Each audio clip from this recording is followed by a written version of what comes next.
Hello, teachers of brains! Back to school is happening, and probably you have mixed feelings about it. Maybe you're looking forward to discovering the bright, gifted student with so much potential. The one who asks great questions, thinks outside the box, loves to learn, and with the right encouragement, amazes you with what they can do. The student you hope will someday accomplish great things and think back to the teacher who inspired them. You might be a little worried about the student you know will be a challenge.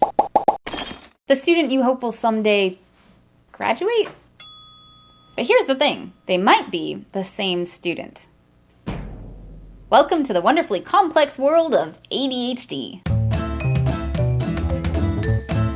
I have ADHD, and I've been both of those students. I was the student who ditched class, or be in the front row with both hands raised. I was an award-winning honors student, and a community college dropout.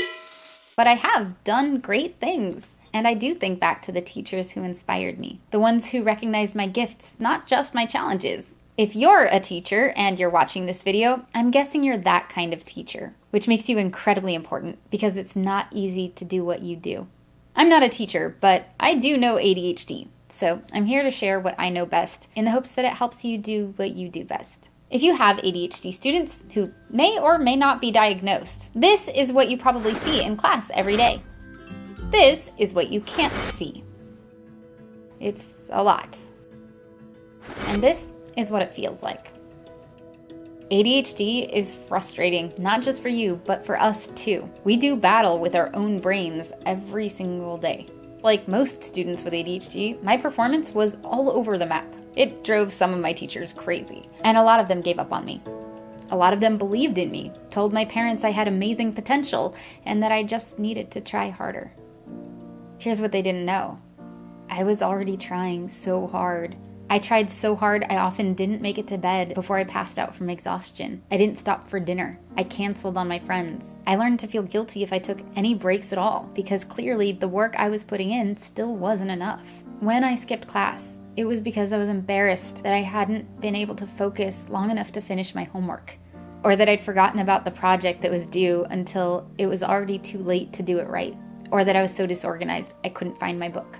When I was called on to read and I didn't know what page we were on, it was because it hurt my brain to read as slowly as the class. And the only way I knew how to keep my brain engaged was to read at my own pace. When I asked too many questions and my teachers couldn't get through a lesson, it was because knowing I might be called on was the only way I knew how to stay focused. When I could tell it was annoying them, I started sitting in the back and drawing in my notebook so I wouldn't bother anyone.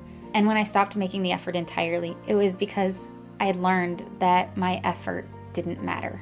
My teachers didn't see my effort. They just saw the difference between my potential and my performance. And like most students with ADHD, that difference was huge. I took medication to help with my symptoms, but I still had an ADHD brain, which meant a lot of the things that worked for the other students, the things I thought should work for me, didn't. When you have a brain that works differently, you have to work differently. But when I was younger, I didn't know that. I didn't know there were strategies that could help me get projects done on time or stay focused without distracting anybody else. I just knew that I kept doing things wrong, that no amount of effort was ever enough. And sometimes that no one in that classroom liked me, including the teacher. And was that true? Maybe, maybe not, but it felt that way, and it hurt. And I didn't know it was because ADHDers have trouble regulating their emotions. I just thought I was too sensitive. I thought it was my fault. So many students with ADHD are working with a brain they don't understand, that often won't cooperate in an environment that's not built for them. And because of that, we get corrected far more often than our peers. I'm not saying we should be let off the hook. As ADHD expert Dr. Russell Barkley puts it, ADHD students actually need more accountability, not less. But if we're shut down or being defensive or seem to have given up on school entirely, it might be because for many of us, the classroom does not feel like a safe place for us to learn. We understand we can be challenging students, but not every teacher understands that it's challenging for us too, and that those challenges can be overcome. Which is why when we have a teacher that gets it, it means so much. I don't remember exactly what my most inspiring teacher said to me. I have no idea what homework she assigned or if I even did it, but I do remember she liked a dumb poem I wrote.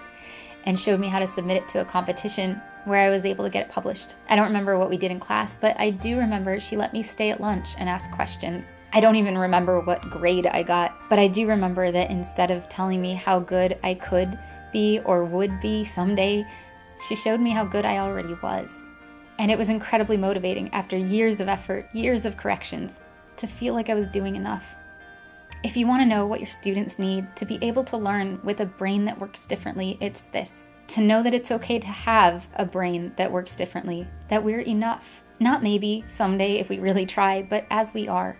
Because the messages we get every day from others and ourselves is that we're not. Enough doesn't mean there's not room to grow and get better. Enough means not already having to be better just to belong. It means even when we make mistakes, or talk too much in class, or forget our homework, again, you won't see a problem. You'll see us. A student who maybe doesn't know it isn't this hard for everyone and might not tell you what they're struggling with because they think it's their fault. A student who keeps trying the best they know how, but probably could use a little help from a teacher who will work to understand, not judge. If you're that teacher, or you want to be, let me know what questions you have about how to support ADHDers in your classroom, and I will make videos to support you throughout the school year. In the meantime, you can put a different message in your classroom, one that lets your ADHD students know you get it or that you're willing to try. It doesn't have to be much. A basket of fidget toys on your desk, a poster on your wall, an encouraging note on their half-finished homework. You might be the only teacher in their lives that lets them know the way their brain works is okay. Be that teacher, and let me know how I can help.